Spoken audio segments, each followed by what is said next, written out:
Bonjour, c'est Jules Lavie pour Code Source, le podcast d'actualité du Parisien.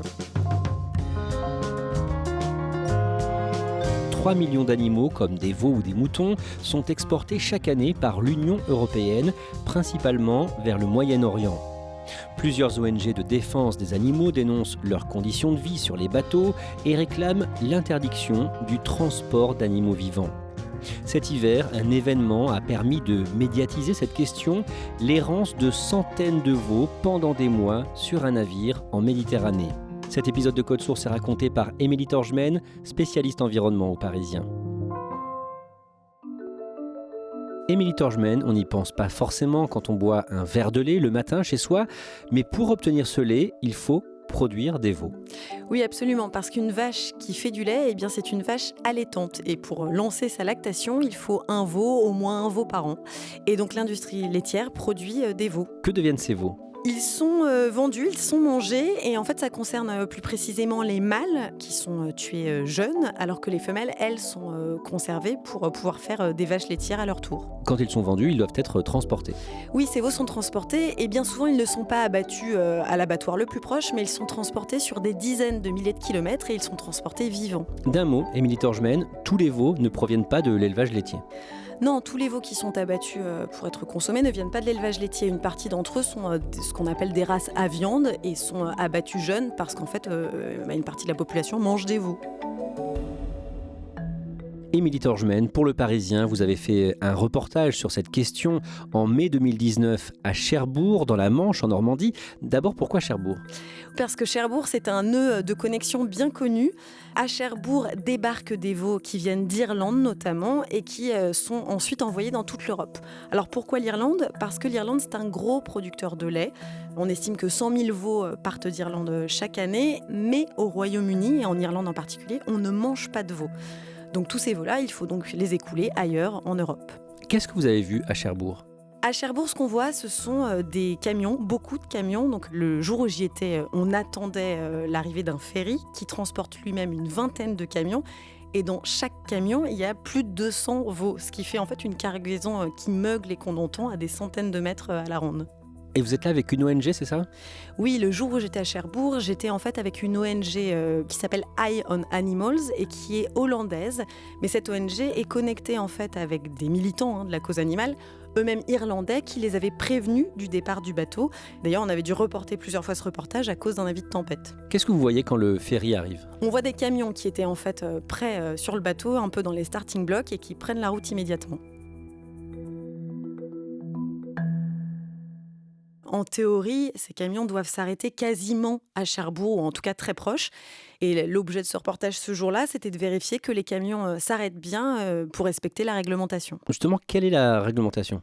Pour des animaux aussi jeunes, parce que les veaux dits de Cherbourg sont en fait des veaux nourrissons, c'est-à-dire qu'ils ont 2 à 3 semaines, la réglementation impose de s'arrêter toutes les 19 heures maximum. Donc vous êtes là avec cette ONG, Eyes on Animals, les yeux sur les animaux. Qu'est-ce que vous constatez ? Ce qu'on constate avec un peu de difficulté, c'est que donc sur la vingtaine de camions qui débarquent de ce ferry, 4 ne vont pas s'arrêter.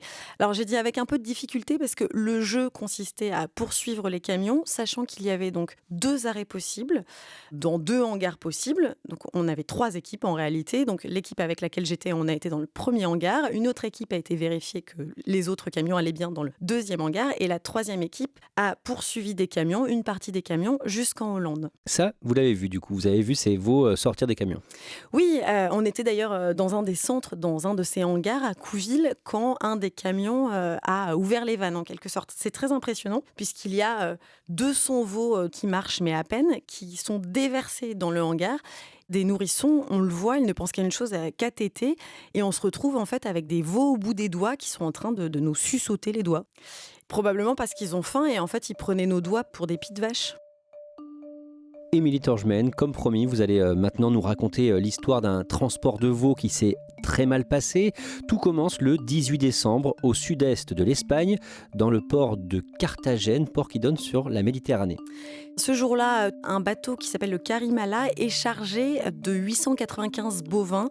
Alors ils sont plus âgés que les veaux dont on parlait tout à l'heure. Ce sont des veaux qui ont 7 à 8 mois. Qu'est-ce que l'on sait de ce bateau, le Karimala ? Le Carimala, il est très connu. En fait, il est connu des ONG qui surveillent le bien-être des animaux de ferme. C'est un bateau très ancien, il a 56 ans. C'est un ancien cargo qui a été transformé en bétaillère. Donc c'est un vieux bateau, il est dans quel état ? Sur les photos et les vidéos qui circulent, on voit qu'il est blanc et sa base est rouge, couleur rouille. Et d'ailleurs, il est complètement mangé de rouille. Et ce que disent les ONG auxquelles j'ai parlé, qui sont montées dessus, c'est que la transformation de cargo à bétaillère n'est pas complètement satisfaisante. Les installations ne sont pas idéales pour les veaux, ce qui entraîne stress et puis probablement des mauvaises conditions sanitaires. Et donc le Carimala doit convoyer 895 veaux jusqu'en Turquie, c'est ça ? C'est ça, c'est son trajet normal et il doit prendre une petite dizaine de jours pour y arriver. Pourquoi est-ce que ces bêtes sont transportées vivantes ?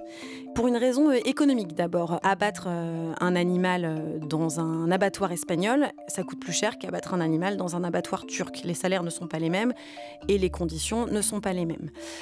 Après, ce n'est peut-être pas la seule raison, c'est aussi toute une organisation qui est ainsi faite. Ces veaux qui vont être transportés, qui ont 7 à 8 mois, vont peut-être être abattus immédiatement, mais peut-être pas. Ils peuvent être engraissés en Turquie pour être abattus plus tard. Ce qui veut dire que c'est toute une chaîne économique en fait en Turquie et des emplois également qui dépendent de ces veaux qui arrivent d'Europe. Il y a aussi la question de l'abattage rituel ? Oui, parce qu'en fait, des abattoirs espagnols qui font de l'abattage halal, ça existe. Mais la Turquie peut préférer abattre ces animaux selon son rite halal avec des imams turcs qui vérifient que l'abattage a bien été réalisé comme il le faut. Le 27 décembre, le Carimala arrive sur place en Turquie.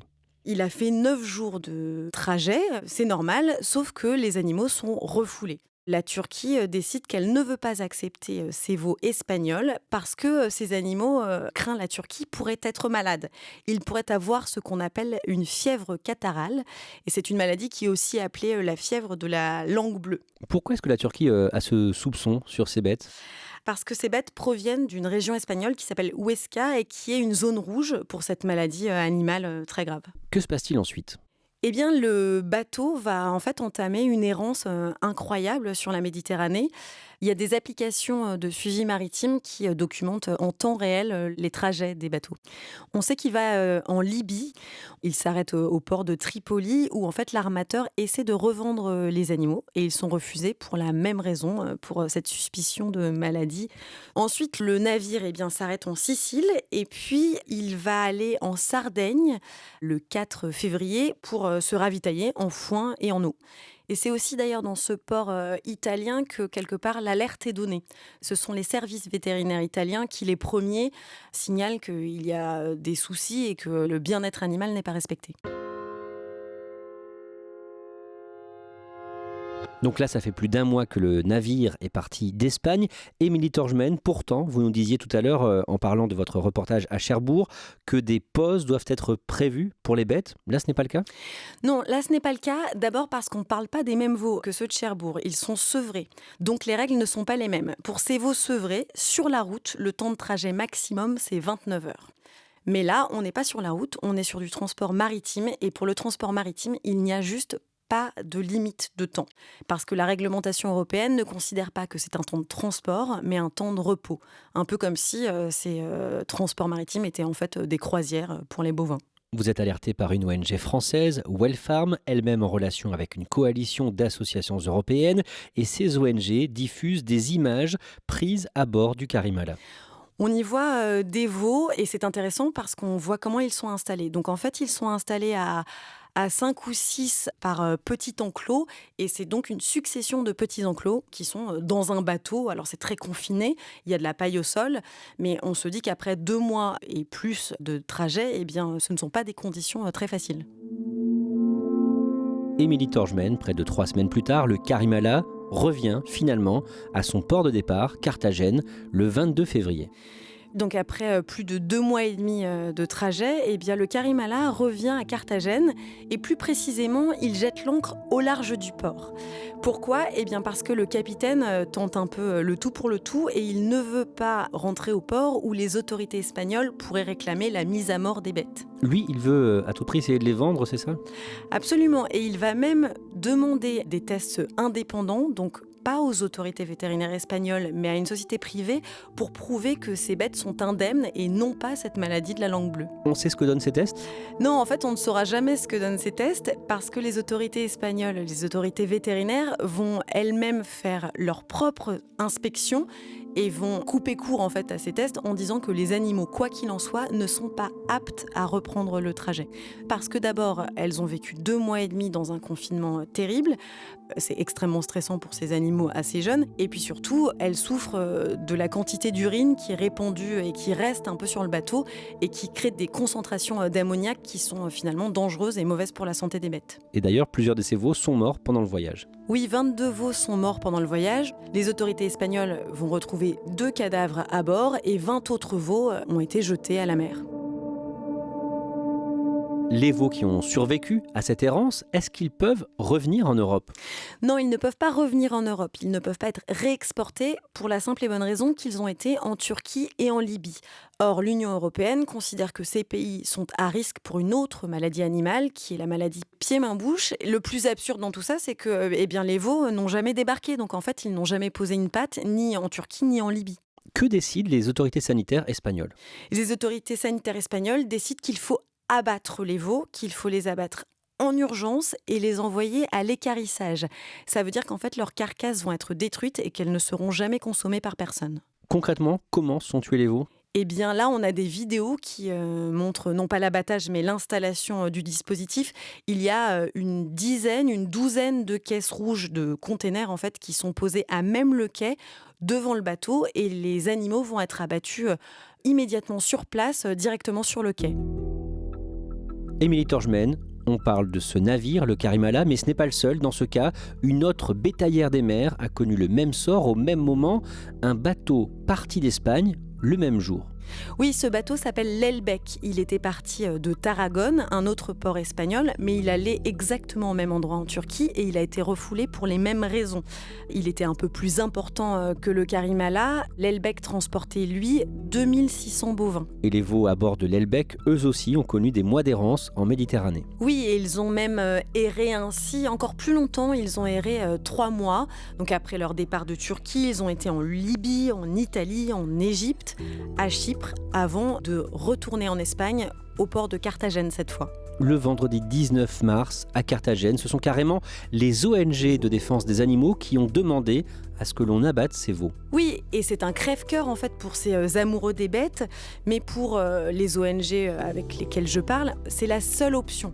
Après 3 mois de calvaire pour ces animaux, ils ne sont plus aptes à reprendre la route, à reprendre le trajet, puisque l'alternative c'est soit on les abat sur place, soit on les renvoie pour on ne sait pas combien de temps, reprendre la mer et être abattus ailleurs. Quelques jours plus tard, les veaux de l'Elbec connaissent le même sort que ceux du Carimala. Oui, les veaux sont abattus dans les mêmes boîtes rouges, dans ces conteneurs qui étaient restés à quai, et ils sont abattus et envoyés à l'équarrissage, donc leurs carcasses, elles aussi, sont détruites. Émilie Torgemène, ce réseau d'ONG, que réclame-t-il aujourd'hui concernant le transport des animaux ? Il réclame la fin du transport des animaux vivants. Puisque ce sont des animaux qui sont destinés à être consommés, ils réclament à ce qu'on les transporte sous forme de carcasses. Dans ce combat, ces ONG sont soutenues par de nombreux élus. Rien qu'en France, une quarantaine de parlementaires a signé une tribune dans le journal Le Monde début décembre pour réclamer la fin du transport d'animaux vivants. Oui, c'est la députée de Savoie, Tiffaine Degois, qui avait porté ce texte. Alors, elle fait partie de la majorité présidentielle, mais une quarantaine d'élus de tous bords avaient signé avec elle. Cette tribune faisait suite à la diffusion de 3 vidéos choquantes d'animaux français qui étaient transportés au Maroc et au Moyen-Orient. Et l'argument des élus, c'est que ces animaux qui sont élevés en France selon de hauts standards de bien-être animal doivent pouvoir être transportés et abattus selon de hauts standards également. Émilie Torgemène, est-ce que cette actualité, cette errance des navires Carimala et Elbec peuvent faire évoluer les choses ? Oui, parce que cette affaire hors norme, avec 2 bateaux qui ont erré comme ça pendant des mois en mer Méditerranée, a braqué les projecteurs sur cette problématique. Médiatiquement, on en a beaucoup parlé, en France, mais aussi en Espagne, en Angleterre, aux Pays-Bas. Et puis, les députés européens se sont emparés de cette question. En fait, ils travaillaient déjà dessus, mais ils pensent aussi que ça pourrait être un tournant et que ça pourrait les aider. Il y a une commission qui travaille spécifiquement sur le transport des animaux vivants. Et j'ai parlé à la présidente de cette commission. Elle s'appelle Tilly Metz. Elle est députée européenne. Elle vient du Luxembourg. Et elle espère que ce calvaire n'aura pas servi à rien et qu'il permettra de faire changer la réglementation.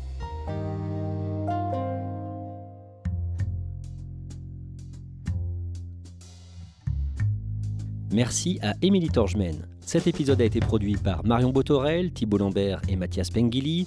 Réalisation Nicolas Jean. Code Source est le podcast d'actualité du Parisien, disponible chaque soir du lundi au vendredi. Pour ne rater aucun épisode, abonnez-vous sur Apple Podcast ou Google Podcast par exemple. N'hésitez pas à nous écrire, codesource@leparisien.fr. Et puis si vous aimez Code Source, dites-le nous en laissant des petites étoiles ou un commentaire sur votre appli préférée.